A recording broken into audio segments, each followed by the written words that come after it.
You wanted the best. You've got the best podcast. The hottest podcast in the world. The Chris Voss Show, the preeminent podcast with guests so smart you may experience serious brain bleed. The CEOs, authors, thought leaders, visionaries, and motivators.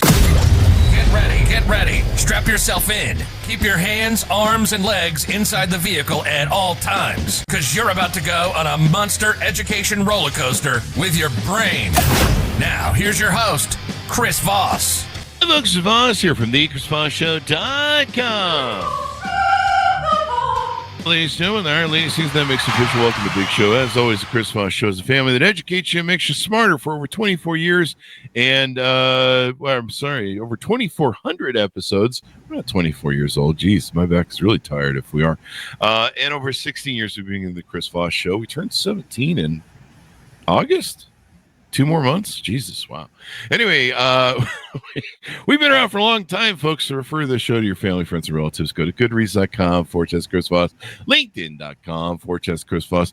Chris Voss, one of the TikTok and all those crazy places on the internet. Opinions expressed by guests on the podcast are solely their own and do not necessarily reflect the opinions of the host or the Chris Voss Show. Some guests of the show may be advertising on the podcast, but it is not an endorsement or review of any kind. Today we had an amazing young man on the show where we talked about his journey where he took his company from the back of his car into a golf performance and direct pay physical therapy industry leader. Entrepreneurism, we love it. It's just the greatest thing in the world. Chris Finn, the founder and CEO of his company, joins us on the show today called par4success.com.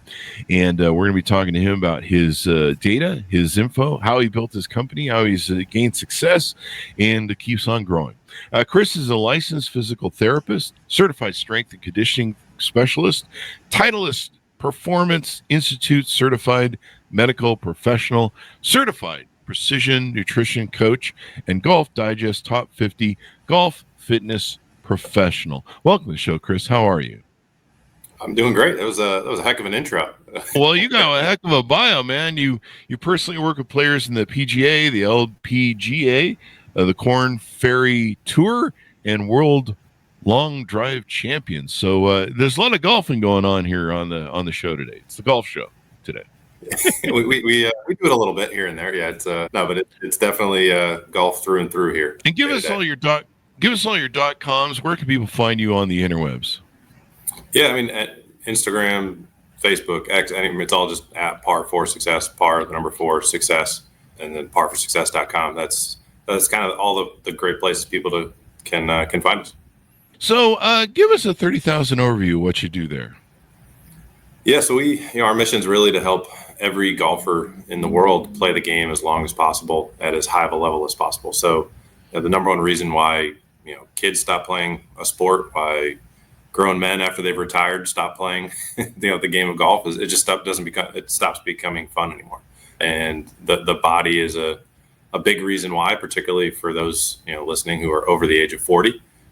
We all know that we don't wake up in the morning and feel like we did when we were 20, and so that obviously limits the game of golf. And our mission really day to day is using data and research to help every golfer out there stop losing distance, stop the pain or aches that come with golf, and just really be able to enjoy the game as long as they can.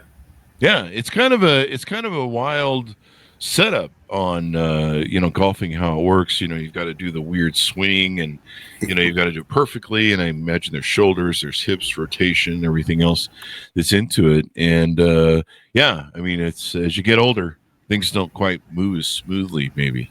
They for sure don't. It's actually funny when we look at our data. We have over 15,000 people in the database at this point. And wow. Once you hit age 41, it's funny, Chris, it's literally like you're driving along and then just boom, 41, there's a cliff that people just fall off of. That's kind of how I felt when I hit the 40s. I was like, my body parts are starting to fall off.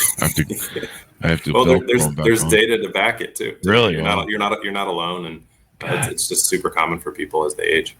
I wish somebody told me sooner that it was going to go to shit sooner, because I would have planned better somehow. I don't know. I would have done more or something. I don't know. But, I always figured it didn't go to shit till about 65.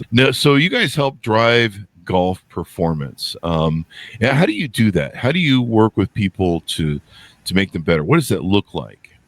Yeah, I think the easiest way to describe it is just visually for people to think of a pizza, and think of like 4 big slices. If you broke it into 4 quarters, and there's 2 of the quarters are, one is kind of having the right equipment, obviously the golf clubs and shoes and all that sort of stuff. The other is obviously the technique, the weird swing that has to quote unquote be perfect, right? And that's where people are very aware of, like, I got to take lessons or I got to go get the right equipment. Those are the 2 areas that I think most golfers are aware of. And those are the 2 areas that we don't do really much in, other than tell people, hey, your golf club is 20 years old. Get a new golf club. You'll probably pick up distance, right? Kind of the basic. Serious? Yeah. Oh, yeah. Wow. What we focus on is more the other 2, slices of pizza, which are really, how mobile are you? You alluded to the shoulders and the hips. There's 4 main rotational centers. And then also, how strong or powerful are you in a way that actually matters for golf. So, for instance, you could take an NFL linebacker who's as strong as an ox, and their strength may not necessarily be quote unquote golf strength. So you can have a string bean of a guy, if anyone's ever watched golf, and those guys would die in a fight against a linebacker, but they can hit it farther than a linebacker. And that's just because they have strength in the right areas. So really what we do is we help golfers, hit the ball farther. We have obviously our physical therapy or medical side of things where we help golfers get out of pain, not just on the golf course, but also their day-to-day lives. And what you said, you didn't think everything went to shit till 65. That's unfortunately how long people wait usually. And they're like, okay, it's actually unbearable. I need to do something about it. What we're seeing is people who actually take action, like in their 50s, for example. Their 60s don't suck as much. But I think that's kind of what we're trying to help people do. Well, it's good to not suck as much. I remember I used to suck at golf, and then I was in Las Vegas. Who's the famous master from the 60s? One of the early, he's the big famous guy. I forget anyway, I forget his name. But I took this. Nicholas Palmer. It was Nick Palmer. Yeah. And I took his course in Vegas, and I went, holy shit, I'm going to have to relearn. I'm going to throw away everything I learned about the game and start over again. And I'm like, I'm not doing this. I quit. Sometimes you just got to go, this isn't my thing. But no, it's good that people can get that with golf. Tell us your entrepreneurial journey with this. Was this the first company you started? What made you, what is the story here of your hero's journey of building this company? Yeah, for sure. Yeah, I think entrepreneurially for me, it started, I was a physical therapist at a local university hospital here in North Carolina. And I just moved down from the Northeast. I wasn't aware of the ACC rivalry between UNC and Duke. And I made the mistake of referring a patient over to Duke from UNC who needed to go there for, there was a specialist there or whatever. And long story short, my boss told me, he said, hey, we don't do that here. If you refer her over, like, you're going to get written up. And so I thought it was in the best interest of the patient. So I did it anyway, kind of middle finger in his face. And I got written up for insubordination. And I went home, after that meeting. I got about a quarter mile down the road. He had made me sign, the whole thing saying I was insubordinate and whatnot. Really? Oh, yeah. So I got about a half mile down the road, and I actually ripped the car a U. Went back, didn't even park the car, just left it running in front of the building, went in. He was still sitting there. I took the,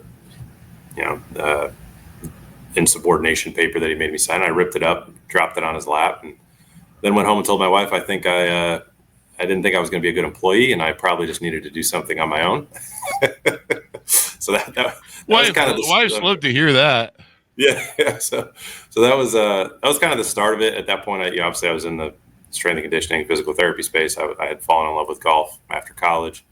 I said, hey, golfers have money that they could probably pay me. Let me see if I can do some stuff to help them. And so I truly just basically bought a $100 treatment table off Amazon, drove around to different golf courses and just asked golfers on driving ranges if they let me work with them. And, fast forward 10 years, or I guess we're 12 years now. And now we've got a team of almost 50 people, around the country. Wow. We're fully remote, as well as have, 11,000 square foot facility here in Raleigh. So it's been a journey, to say the least. But yeah, definitely it all started with me realizing that I kind of just like to do my own thing. If I'm going to spend time working, I want to make sure I'm doing it my way and the way that I feel is best. And so that's kind of where it started. Yeah. Congratulations. Right out of the back of your car. That takes some bravado, too, to be saying, hey, take your job and shove it. Well, some people may call it bravado. I would call it ignorance. Ignorance is bliss at that point in my early 20s. Did you? Obviously, you felt like maybe you had some gumption for you. You maybe had the moxie for it, or were you just frustrated to a point that you're just like, fuck it, I'll try anything at this point rather than have to work for someone else, I guess. It was probably, there definitely was an element of frustration. There also was awareness. I was pretty good at what I did, but I think ultimately, with a big realization I've come to now is like looking back is I don't know. I certainly wasn't confident in what I was doing. I didn't go to business school. I was like reading 4-hour work week and watching YouTube videos and trying to figure out how the heck you do a business side of things. Mm-hmm. But really, I think a lot of entrepreneurs have, there's just an unwavering self-belief that, hey, I have no idea what I'm doing, but I'm 100% confident I will figure it out and I'm not going to stop until I do. And I think that stuck with me from the beginning. And so there definitely was zero confidence, but 100% self-belief. And I think that's what I've kind of leaned on, whether ignorant or not, it's worked so far. So kind of, I'm not a big, I don't totally believe in manifesting. You have to do the work, Mm-hmm. You can't just sit around and put on the vision board and hope that the car shows up, right? You got to do some work. You got to do the work. So if you, what's the old saying with luck is what happens when opportunity meets effort. Hard work, yeah. And it's really true. You tend to gear luck, but also if you're driving towards something. And so it's great that you did that. So this was your first business attempt then, right? Yeah, it's actually funny. It's technically my only business, but within the one, as any guy trying to fully supporting his family, there was a foray into baseball performance training early on, or you basically in the beginning you take anybody that will give you money, right? And so the defined avatar wasn't necessarily stuck to in the beginning. So there's been definitely iterations within it, and even in the beginning it was very much especially pre-COVID, it was very much an in-person service business. Think of a gym and physical therapy clinic would be the most closely related type thing to what we were doing. And, I'd always kind of believed in the online side of things. And I, from day one, kind of wanted to do, online training of golfers. And just, so I'd kind of been messing around with it since probably 2017. And then obviously COVID hit in 2020, governor here in North Carolina shuts down everything in person. Oh yeah. And it was a forcing function for everyone in the world to be like, well, I can't go to the gym. How do I get workouts or stay fit? And so particularly for the 50-plus-year-old golfer, it was who never before would have ever tried anything online or remote. They were like, well, my only option, I'll try it. And it's just been absolute, caught fire and just hasn't stopped since. And so that's where we really kind of transitioned at this point to we're 90+% what we do is remote and online, and then we have a in-person headquarters that we use to kind of augment that.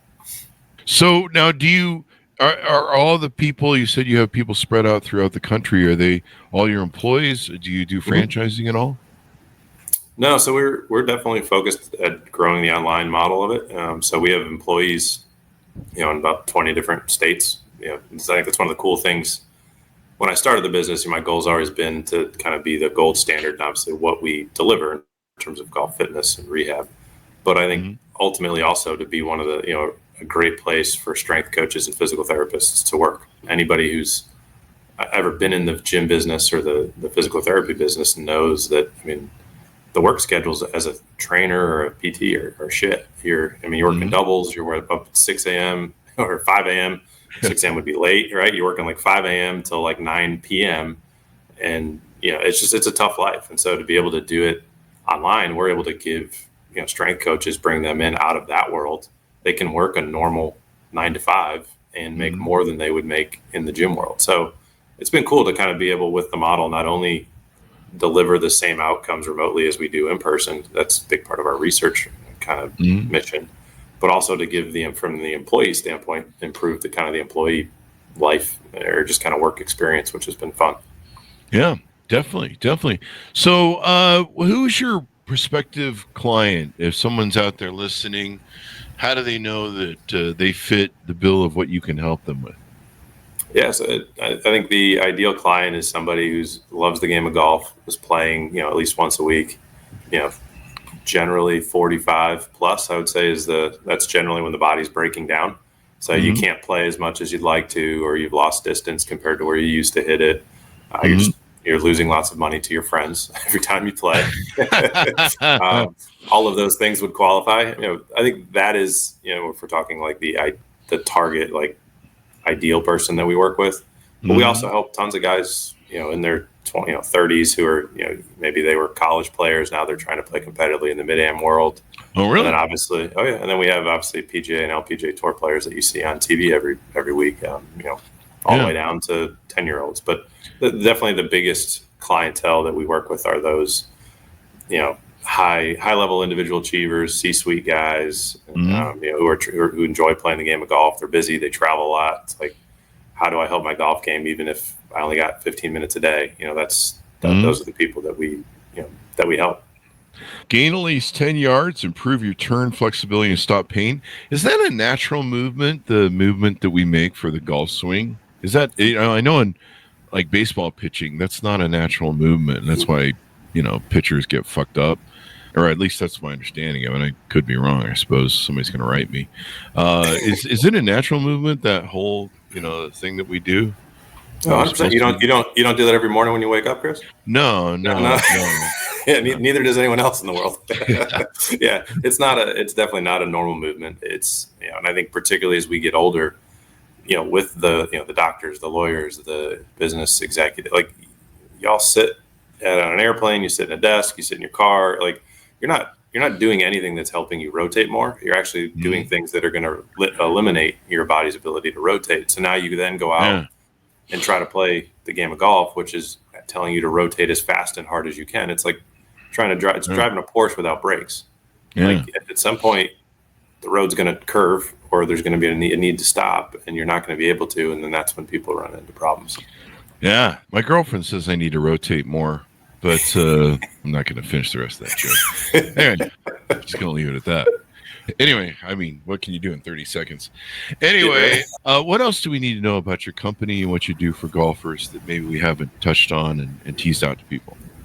Yeah, I think the biggest thing that, the number one thing that golfers are missing right now is that they don't understand what's possible for their age. I think the average person listening right now, if they're playing the game of golf, is wildly underestimating what's possible for their age. Wow. So, and I think that's the cool thing. We have, you guys go to parksuccess.com/podcast.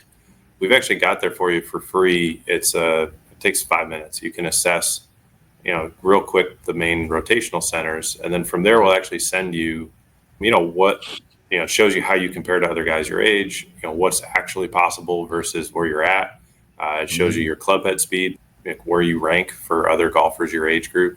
So it really kind of gives people like I would call it like a reset, like a reality reset of, hey, just because losing 10 yards every 10 years is, while most people are doing that, it's not, that's not actually normal. Like if you do the right stuff, you actually can gain distance over the years. And really? Yeah. And so I think we've got guys now in their mid 80s that are swinging faster than when they were in their 70s. You should call it the Viagra of golfing. There we go. We may change the title of it. Yeah, get your Viagra prescription here. Yeah, exactly. So I don't know, honey. It's still 30 seconds, but on the golf course they got 10 more yards. So it's worth it. It's an upgrade. It's an upgrade. It's an upgrade. It's all about me.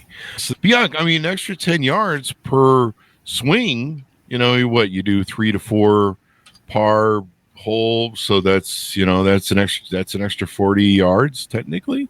Then you do that every hole. You're looking at you might be able to take on Tiger Woods maybe, or I don't know, or Tiger Woods. Now he's got 2 broken legs and his back don't work, so you might be able to take on Tiger even now. I don't know. But you can really see the pain in him. I think there for a while, after that crash, you could really see the pain in him trying to swing and stuff. He's had a tough aging process, to say the least. Yeah, don't drive your car off of cliffs and get a prenup. Anyway, yeah, exactly. So I'm not sure what any of that means, but no, I mean, this is a real big deal. Golf is still a great game. Golf is still a great networking game, isn't it? For if you want to network with C-suite type people and be able to play and know people that are professional. You don't see a lot of people like is it Jim Daly that I want to refer to as the white trash? Yeah, exactly. John Daly drinking and smoking everywhere. Yeah, drinking and smoking, and I don't know. He's got Hooters. He's got Hooters on call as his sponsor, I think. And so, yeah. But, you usually see sophisticated people playing golf, mainly because it's so damn expensive. It definitely is exclusive from a cost standpoint. But, yeah, I think if you're talking about as an entrepreneur who wants to, network or C-suite, it's just something, any business line of work you're in, you're trying to network with other higher net worth professionals. Yeah, I mean, golf. Mm-hmm. The golf is where it happens. I mean, the number of business deals I see on the course every week, and whether it's getting invited to play in members or member guests, or just getting to go out and play a weekend round with a group of guys and become introduced. I mean, that line of connection and business making is very much alive, particularly since the resurgence after COVID. I mean, the golf has just exploded since then. And you work with juniors. You work with younger people too, as well. Yeah. Oh, yeah. Yeah. It's cool. We have now, been doing this for over a decade now. We have kids that, I worked with back when they were 12 and 13, and now they're playing on the PGA Tour on TV every week. They're playing in the majors. And so it's cool to watch and, working with the junior golfers with the kids and watching them develop, as they go through high school and then getting into college and then trying to make it professionally. And so it's fun that we're able to kind of work with from the time they're starting the game all the way to, we've got 92, 93-year-olds that we work with, just trying to play one more year. And so being able to kind of work with that, through the entire spectrum is really cool. Yeah. Well, and I imagine getting the right movement down and being able to, I don't know, I guess loosen up and, the physical therapy aspects of it. If you learn that when you're young, maybe it'll extend your run as a good golfer into old age. Is that the thinking process behind it? Yeah, I think, the golf fitness side of things really didn't. Yeah, I think the group of tour players you see now in their 20s are the ones that kind of were the front end of growing up with quote unquote working out and doing those sorts of things. I think the guys, the pros that are coming up kind of late teens, kind of just finishing college now, are really that next generation that's truly had fitness their entire lives. And what you're seeing on tour is, the speeds that these guys are hitting are just stupid faster every single year. And then, guys that are in their 40s or 50s where, the fitness trailer on the PGA Tour was where you went to drink a bourbon and smoke a cigar after the round, away from all the fans. Like those guys and what they are producing from a speed perspective relative to what the younger guys are, you're just seeing the game evolve in front of our eyes. And it's all because of the science and research and understanding how to actually train golf performance that's been happening over the last 5 to 10 years. And I know you guys have a podcast and a YouTube as well. Is that true? Yeah, we do. We have the Golf Fitness Bomb Squad is our podcast. So that's been a lot of fun for me, just selfishly, because we have like all the top 100 instructors are on there. We have all the leading kind of minds in the golf performance space, and so it's fun. We kind of have them on our pod and sit down, and it's fun being on the other side of the other mic here with you. But running the interviews and trying to basically get from them, their insights from their years, of coaching and or playing, and we have players that have come on too, and giving insights to other golfers out there who want to learn more, kind of some of the behind the scenes stuff and what the best players in the world do. So that's fun on our podcast. That's the Golf Fitness Bomb Squad, and then we have our YouTube channel is probably our big kind of content generator. That's where we do a lot of educational stuff visually, where we'll head over to our force plates and we'll record as we're doing different experiments and research. And, for anyone who's a geek in terms of wanting to understand every possible thing they can about their body and golf. And that's a big channel that we leverage as well. I also see there's the golf performance assessment, but there's also a become a P4S partner. How does that work? Yes, that's basically anybody who's in the golf business, whether an instructor or a retailer. There's product companies that are basically anybody who works with golfers, whether indirectly outside of the fitness space or on the instructional or equipment, whatever it may be. We have a great kind of partner program where people can they can apply to become a part of that. There is an application process. We kind of interview if we feel like it's a good fit. Then we bring you guys into our community, and I think there's a lot of cool benefits for our partners golfers, and that we'll do free private webinars. We'll do a lot of inside content that we don't necessarily release publicly to them. Just our goal is just to try to help our partners provide more value to their customer bases. And, at some point we know that one of their customers is going to have a back pain or lose distance. And then obviously we hope at that point that person's familiar with us and that they think of us to help them solve that. But that's a cool program that we started just to support other people in the golf space who want to add more value to their customer bases. Mm-hmm. So what's been the hardest thing that you've had to do being an entrepreneur, would you say? Off the top of your head, what's the hardest thing you've done? Yeah, I think it's different in the different phases, right? And I'm sure I think in the beginning, I would say it's physically demanding and hard because you're the only one doing anything. You're doing everything. And then for me, we were 6 years. We had just signed a lease on our first bigger space. I had my first 4 employees. I was generating about 85% of the revenue, and I had to have emergent open heart surgery. Oh, geez, wow. So that was interesting. That was hard. Yes, you're supposed to rest, Chris, after 12 to 16 weeks. I was back in 4 weeks with staples in my chest and got to make money. We're going to figure this out. You got the IV bag hooked up to you, and that's working. You go beep, beep, beep. Exactly. So I think that part of my journey for me was physically very, very hard. I would say now having, a team of almost 50 people, I think it's more the people management side and figuring out how to hire, how to incentivize, how to manage and lead, you got to do less. I think that honestly is probably the hardest thing for me at this moment right now. Is I literally had a phone call with my VP of ops yesterday, and he's like, dude, you just got to do less. You move too quickly for everyone else. And it was it's okay. We got it. And so I think that's letting go control and letting your leaders that are in a good spot and their teams can do it, to let them kind of grow and in a way kind of let the bird out of the baby bird out of the nest, I guess. Delegate. But you got a lot of people now that you can delegate to. What's been the most rewarding thing to you about being an entrepreneur? What would you say has been the most rewarding for you? Yeah, I think there are 2 phases here too. I think the initial one for me was when I was doing a lot of the work. It was the client successes, right? Because I had my hands on them, and getting one guy who the doctor told him he'd never walk again, and 10 months later, he not only is he walking, but he's playing golf. And his wife filming him walking into the doctor's office, walking with nothing and just flipping him off, and then just turning around and walking out. That was pretty cool. So that was I think that those kind of moments were big early on. I think at this point for me, the most rewarding thing is watching the team grow.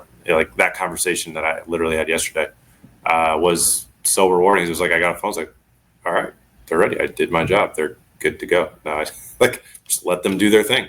And so I think that to me has been the most rewarding is seeing people who come in at a lower level position and just elevate, and then they start taking over to the point where they're like, hey, Chris, we got it. You can chill and go work on other stuff. So pretty cool. What a wonderful entrepreneurial success. Thank you very much for coming on the show. Yeah, thanks so much, Chris. It's been a blast coming on. Appreciate it. Thank you. Give us your .coms, everything as we go out. Yeah, sure. So if you guys want to check us out, probably the best place to go is parforsuccess.com/podcast. That's where we have all the free stuff for you guys. And, the YouTube, Instagram, everything's just par 4 success. So you can, any social platform you're on, Par for Success. If you want to go direct, check it out. I go to parforsuccess.com/podcast. We got a lot of free stuff there for you. Give you some free value. Thank you very much for coming to the show. Thanks, Ernest, for tuning in. Go to goodreads.com/Chris Voss, LinkedIn.com/Chris Voss, Chris Voss 1 on the TikTok, and all those crazy places on the internet. Be good to each other. Stay safe. We'll see you next time. And that should have